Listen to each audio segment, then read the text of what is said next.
Yikes! My stomach hurts, it's killing me, help! When I arrived at my in-laws' place, my husband started overacting in pain. It obviously looked like he was faking it. Even though I thought so, I still said, "Are you okay?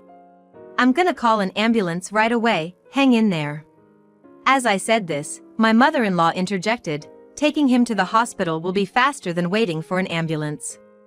Take him yourself." No way, if it were really serious with my husband, you'd definitely call an ambulance. They seemed to be trying to get me out of the house by any means necessary. But too bad for them. Ignoring my mother-in-law and husband, I headed for a suspicious closet.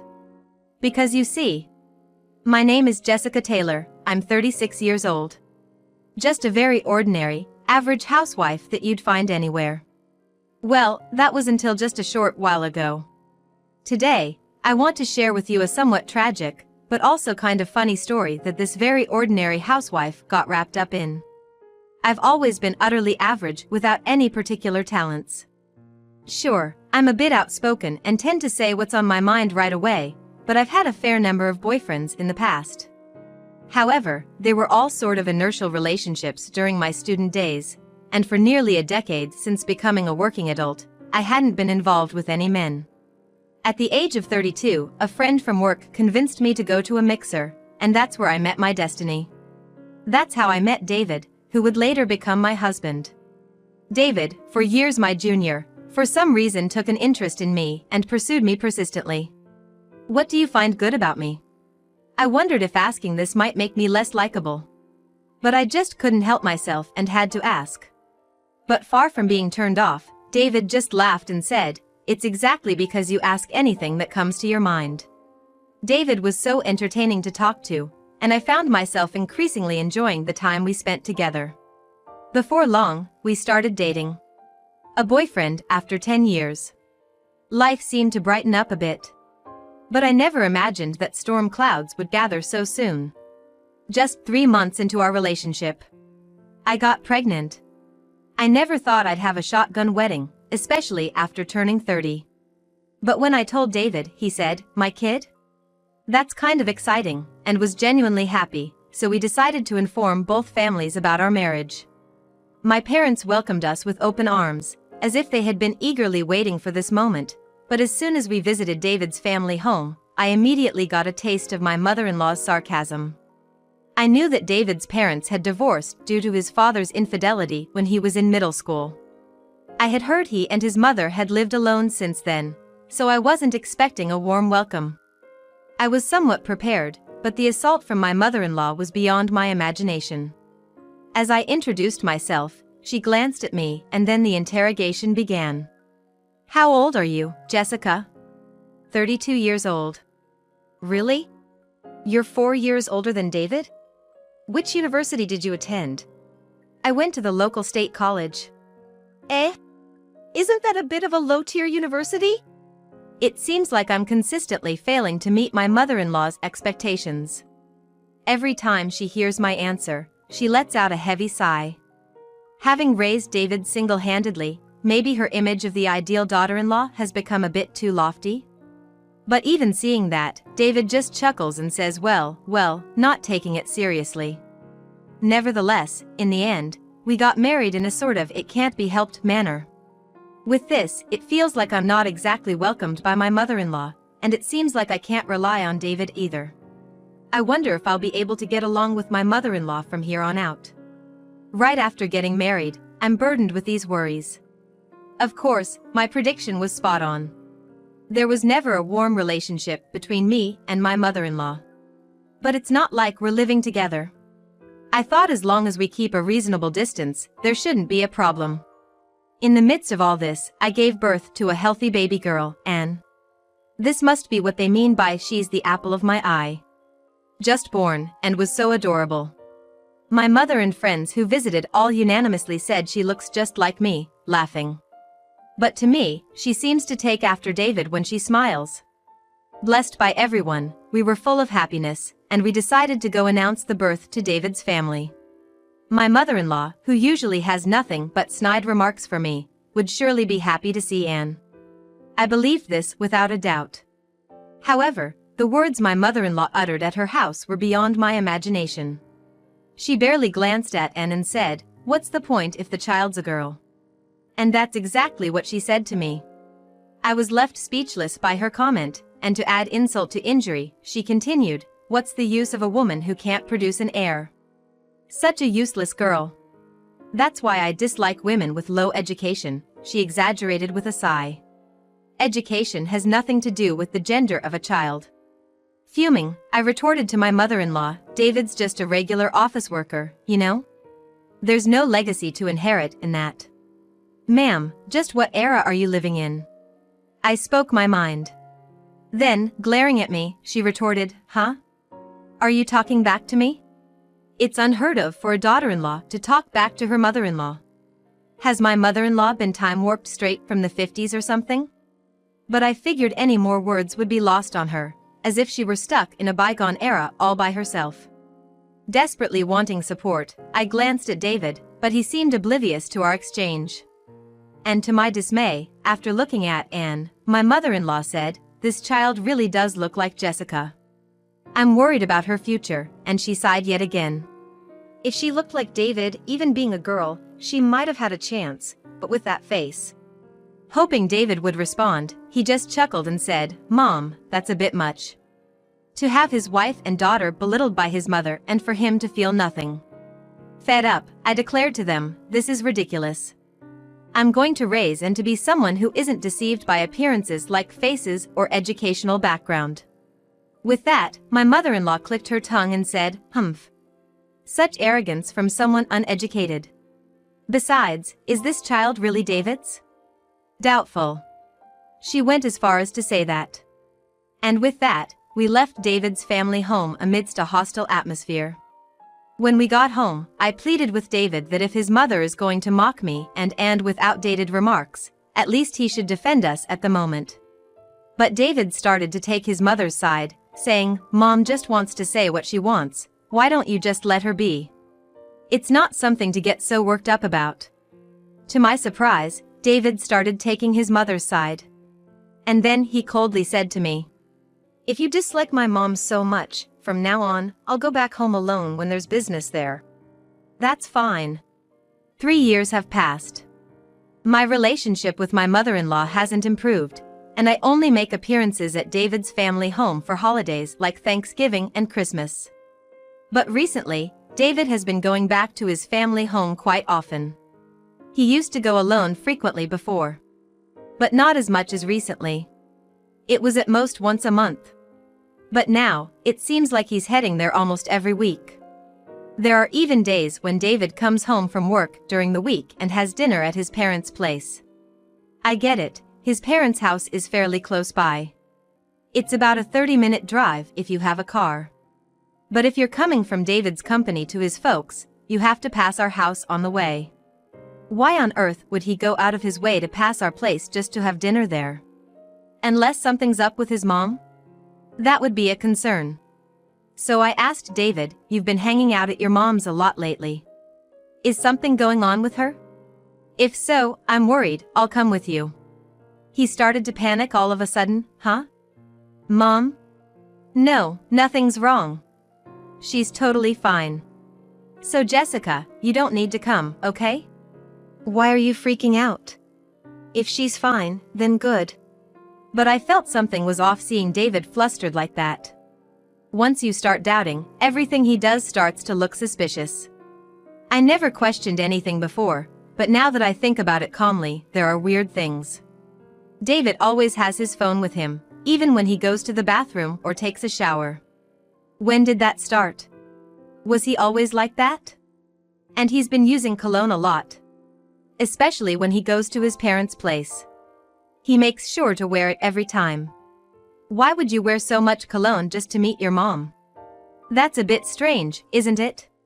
Concerned, I talked to a friend, and she was like, "Could it be an affair? Why don't you check it out? I have a friend who's a PI." No way, hiring a detective is a bit much, right? But when she mentioned it was a friend of a friend, it suddenly seemed less intimidating. "Maybe just a trial, to have a little investigation?" I suggested. My friend got in touch with her PI buddy, and I got an okay in no time. If there's no evidence of cheating, it's free. And if they find something, you get the friend price, she said. I'd never thought I'd be visiting a detective's office in my life, but out of curiosity, I went there with my friend. Just to check, nothing serious. There's no way David could be cheating. I truly believed that. But reality can be cruel. A few weeks later, my friend called me to the detective's office, where I learned the shocking truth. David was cheating. With a nurse 10 years younger than me. Some woman named Natalie Young. This must be some kind of mistake, right? I couldn't accept it right away, but the detective looked apologetic and said, "It's all true. Here's the proof." And he showed me a pile of evidence, including photos.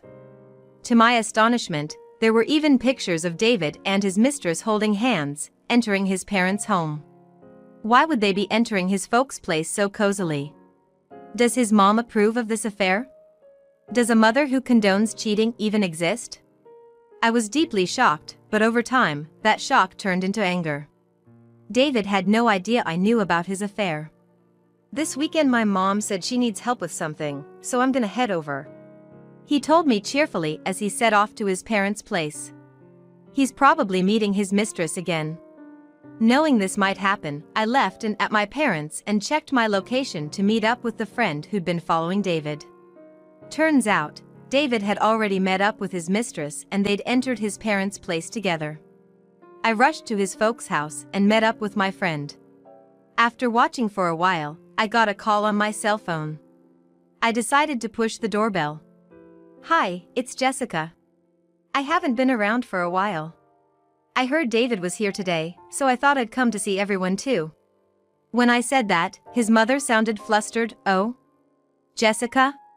Why are you here? Could you open the door for me, please?" "Huh? Oh, yes, of course. Just a moment, will you?" Usually, she would race to the door and, with feigned surprise, retort with something like, "You never come by, and now all of a sudden, what do you want?" But today, something was clearly off. Because she wasn't opening the door right away, I kept pressing the doorbell and started pounding on the front door, calling out, "Can you open the door, please? Is something wrong? This is serious. Should I go around to the back door?" Seemingly worried that I might actually go around to the back, my mother-in-law asked with reluctance, "Jessica, is something the matter?" And finally opened the front door. Something is definitely up, I thought, as I brushed past her and declared with triumph, just popping in as I entered my in-laws' house. In the living room, David was also looking flustered and asked, "It's rare to see you, Jessica, is something wrong?" "No, not really." While saying this, I looked around the house. Then, I noticed a pair of women's earrings I had never seen before lying in front of the closet. Without hesitation, I made my way toward the closet when suddenly David cried out, ouch, ouch, ouch, this is bad, my stomach hurts, it's agonizing, help me." And he started to curl up on the floor in pain. "Come on, it has to be an act." And then, my mother-in-law exaggeratedly exclaimed, "What? David, are you all right? I knew you weren't feeling well." Turning to me, she continued, "Jessica, David has been having stomach issues for a while now. We should take him to the hospital."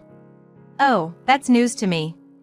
Thinking this to myself, but finding the situation slightly amusing, I decided to play along with their charade. "Really? Is he okay?" I joined in, feigning concern. "Just hang on. I'll call an ambulance right away." At this, both mother-in-law and David exclaimed in unison, "An ambulance." Like mother, like son. They were quite the duo. I had to struggle not to burst out laughing. But the two of them were too preoccupied to notice my reaction. "We can't wait for an ambulance. Jessica, you must rush David to the hospital." "No. If it's really an emergency, we should actually call an ambulance." She probably didn't even realize what she was saying. She just wanted me out of the house, that's all it was. Unable to contain my laughter, I ignored them and, as I opened the closet, said, "Maybe we should get a nurse to check on him first?" Oh, but wait, if it's orthopedics, that's a different specialty, isn't it? As I spoke, a woman emerged from the closet with a smile. That's true. Maybe I should take a look first. David's mistress, Summer, showed up.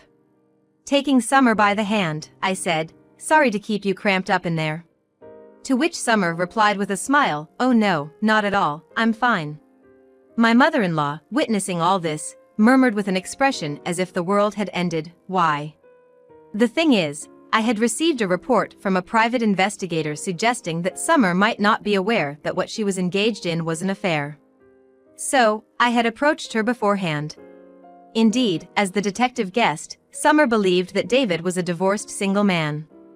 At first, Summer was disturbed and flustered, but when I told her that I was thinking of taking revenge, she offered to help. Looking at David and his mother now, they were both hanging their heads in shame. Slamming the investigation report I had received from the detective on the table in front of them, I demanded, "Care to explain this?" The two of them remained silent, offering no explanation. Then, Summer spoke up, "Allow me to explain." According to her, my mother-in-law was the one who had orchestrated the meeting between her and David. At the beginning of the year, my mother-in-law had sprained her ankle and had been visiting the orthopedic clinic where Summer worked. She had taken a liking to Summer, a young and pretty nurse, and had introduced her to her son, David. At first, Summer was hesitant, but her mother-in-law insisted, telling her that David's previous wife had betrayed him and run off with another man. She said David was deeply hurt, a story Summer had been told. Because the mother-in-law was so persistent, and her colleagues at the nursing station also said, "He's had it rough, just meet him once," Summer was persuaded to meet David. But once Summer met David, she found his stories interesting, and as they went out for meals several times, she began to want to support this once married, wounded man, and their relationship developed from there. Summer turned to me and said, "As I told you the other day, I'm truly sorry. I'll pay the alimony. I'll do anything." She apologized like that. But it wasn't Summer I wanted an apology from. I told Summer, "Thank you for your cooperation." And then, I confronted the mother-in-law and David again. "So, is this story true? It's about time you started talking for yourself." Then David finally said, "My mom forced me into this. Well, I am a man, and, you know, Summer is young and cute, right? But I never intended to betray you, Jessica." "Really? Mom said she'd make sure you wouldn't find out. When will this guy stop blaming his mom and running away?" Apparently, the mother-in-law thought the same thing, because she said, "David, you seemed happy enough meeting with Summer. Don't put all the blame on me, that's cowardly." And then she turned to me, "Besides, Jessica, you're to blame too, aren't you? It's obvious that a young and cute nurse like Summer is better than an older woman with less education like you. Plus, Summer doesn't talk back to me like you do. Now that it's out, just divorce David. It's actually better this way." The audacity was astonishing. Well, I had been planning to divorce anyway, so that was fine by me. I thrust the divorce papers at David and said, "I was planning on this anyway. But you'll be paying alimony and child support." David was like, "Alimony and child support? Of course. We're divorcing because of what you did." As I said this, the mother-in-law was laughing. "That's fine. I'll pay the alimony and child support. After all, Summer is a nurse. There's no problem at all." Oh dear. Is the mother-in-law really that clueless? When I looked at Summer, it seemed she felt the same as I did.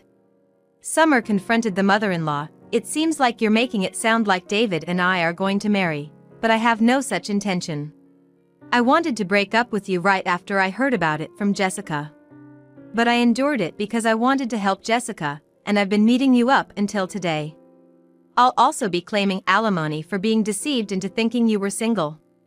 When she declared this, the mother-in-law and David were like, "Wait, what? Summer? Jessica, let's start over. For Anne's sake, I think it's better if we stay together," David pleaded. They were all saying what suited them best. But neither Summer nor I felt that way at all anymore. We both said, "We'll be hiring a lawyer for the rest. Please don't contact us ever again." And with that, we left the in-laws' house on good terms. Later, it seemed that the actions of the mother-in-law and David had spread throughout the neighborhood. It turned out that Summer had been telling her fellow nurses about the ordeal, and the story had quickly spread. Ostracized by the community, the two sold the family home and moved away. They paid me a lump sum for alimony and child support, and Summer's alimony as well, and after depleting their savings, it's anyone's guess how they're living off the money from the sale of the house. Well, it's none of my business anymore. As for me, I hit it off with Summer afterward. We have to make sure not to be fooled by weird guys again. Laughing, we've been deepening our friendship as women.